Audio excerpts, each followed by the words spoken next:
Have you ever built a website for your small business and then felt like it was a waste of your time? It's not working, you're not driving any traffic, you're not getting clients from it, and the people who are contacting you through your website are not a good fit. I've been there too, and it can be so frustrating. I've been a business owner since 2011, and in those 13 years, I've built so many websites for myself on a multitude of different platforms. Several years ago, though, I realized this big mistake that I was making, and now that it's fixed, my website brings me clients when I'm not even actively marketing my business. In fact, I just got 4 new inquiries to my photography business over the past 24 hours, and I have not posted to Instagram for that account in probably about a year, and I haven't updated that website in quite a while either. So what changed the game? Well, I knew the goal of my website had always been to be a home for my business on the internet, like a digital storefront that would give people information about my business and hopefully drive in clients and get them working with me. I hadn't really figured out the strategy behind how to make that happen. I learned pretty early on in business the value of SEO and that I could drive people to my website with my blog content. So I was a pretty avid blogger from the early days, doing lots of what to wear posts and pinning those to Pinterest and building my website traffic that way. But I realized that I wasn't getting enough inquiries from that website traffic. So while people were visiting my website, my client roster wasn't reflecting that. So a few years and a few websites into business, I was not getting the clients that I was wanting, and it was getting pretty frustrating.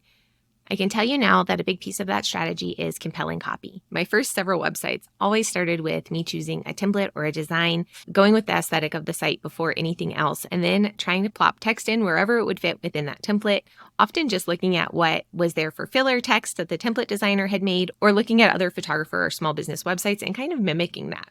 Here's a look back at one of my sites from 2015. Again, this was 4 years into business at this point. I was so proud of the branding that I had created. I had the color scheme, I had the fonts, and I thought that my photography would sell people. Obviously, here's my homepage. It has 0 text on it besides links to the other pages. I'm using the Wayback Machine to give you a peek at what these sites looked at. So they're not full sites and you can't fully click on everything, but it gives you a peek into the journey behind this. Here's my About page, which I'm sure there was a photo here at one point, but it's gone now.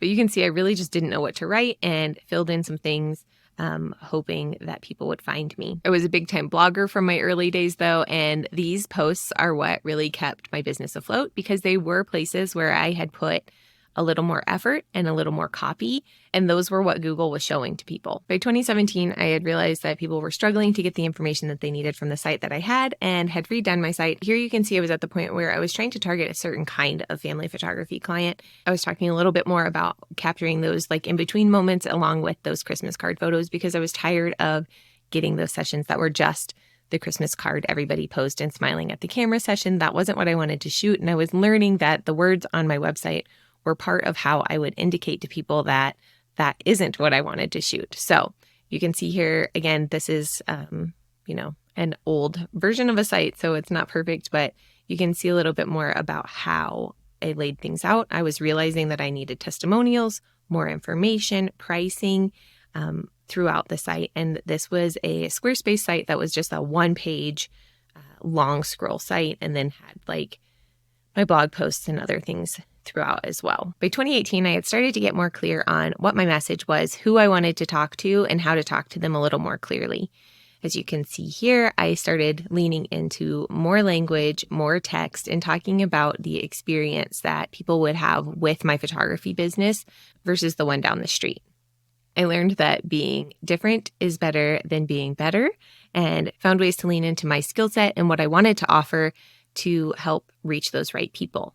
The problem here was that there was still just not a very good flow to the site. And while I was getting more clients and the right clients, I still wasn't reaching my goals completely. The following year, I took a copywriting class and I really learned how to attract those dream clients and how to lay out a website so that I could get people from that interested phase down to being ready to book with me and excited to work with me. And I was getting the right people in the door.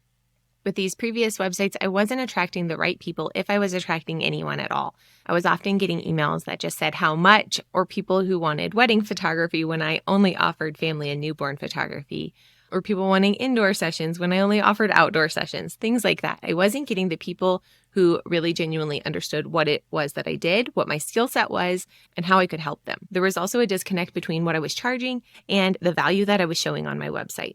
So a lot of the inquiries that I was getting were experiencing some sticker shock, and I was getting ghosted quite a bit. In those years, I definitely missed out on working with some people who would have been a great fit for me because I wasn't explaining what I did very well. As I started to improve my messaging, I could see the changes that were happening in the inquiries that I was getting, and I was loving the benefits of having a better understanding of who I was helping and how I helped them. Because of those benefits that I was seeing, I was really prompted to learn more about copywriting. I considered hiring somebody, but it wasn't in budget at the time, and it was something that I kind of wanted to learn as a skill to be able to use throughout my business. I don't know that I would have considered myself a good writer before I started down the copywriting route, but with copywriting, there are so many standards and frameworks and ways to write that it's a much easier task to learn than to become a fiction writer or something like that. When I first started learning, I really didn't understand that there was a psychology behind how we work people through from interested to buying to lifetime fan of your business. I have a degree in merchandising, and when I was studying in college, one of the things that I learned about was like how you walk people through a store, how you lay things out so that people will buy. And it really works the same with a website too. There's patterns of consumer behavior, there's buying psychology to study. There are ways that we as humans interact with things, and that can be repeated and can be used to help us create that connection between what we do, what we love to do, and who we help. So as a DIYer, you have access to these things, to copywriting principles and frameworks, and you can write your own copy. Some of the frameworks you might want to check out are AIDA, which is attention, interest, desire, action, or PAS, problem, agitate, solve. And those are ways that we will talk to people throughout our copy to kind of hit that emotional side, the logical side, and show them the solution and that we can help them and that we're the right solution to help them. If you're looking for additional help writing your website copy, I do offer the Website Writer Workbook and Website Writer AI tools that will lay out for you exactly what goes in each section of the page and help you write those. I do want to share a few more tips here with you today, though, to make your website copy better and help you connect with those dream clients and get them again from that interested to buyer position. My first tip is to write how you talk or to use a conversational tone. For most of us, we're personal brands, and that means we want to be personable on our website. We want people to feel connected with us, and we want to make them feel like we're talking to them. Using that conversational tone definitely helps with that. In the past, I was trying to be professional sounding, and it would come off as stuffy and uninteresting. So writing how you talk is definitely a great way to go. Tip number 2 is to make things skimmable. While we want to have a lot of copy on our website for Google to skim, and for those people who do want to read, there are going to be so many people that are not going to read every word. Or, you get to a page and you really just need the bullet points, which is why we're going to use bullet points. We're going to use italics and bolds, and we're going to break up our text into bite-sized pieces so that it's easier for people to consume and find the information that they need. Tip number 3 is to keep it at about a 5th to 7th grade reading level. Again, we want to make it easy for people. We don't want to use those big words when we could use a small word and make it faster and connect better. One of my biggest pet peeves is to see the word investment on a photographer's pricing page. Use the word pricing. People are Googling for pricing, and that's what's going to connect faster and easier for them. Tip number 4 is to focus on the client. I've come across so many websites where the first thing that you see when you land on a page is, hi, I'm such and such, and I do this, and I offer this, and I blah, blah, blah. People don't care about you. They care about themselves, and they want to know how you can help them.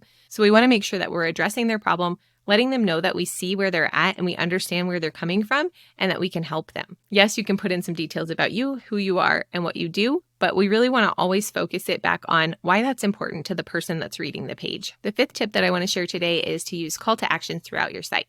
We want to make sure that we're guiding our viewers through our site by using those calls to action and showing them the next step in the process. We want to guide them once they've landed on our page and show them the information that they need to make that buying decision. With these tips and those proven frameworks, you're going to have messaging and copy that more relates to the people that you want to work with and helps drive those sales. Lastly, I want to recommend that you write your copy before you design your website or choose a template. When you start with copy, the design can follow and create a better flow for the user. If you're using copywriting frameworks and templates, you're more easily guiding people from one page to the next, one section to the next, so that they're getting everything that they need to be excited about their buying decision. When I upgraded my website, I started getting inquiries that were way more aligned with what I wanted to do, who I wanted to work with, and the people that were contacting me were way more excited to work with me as well.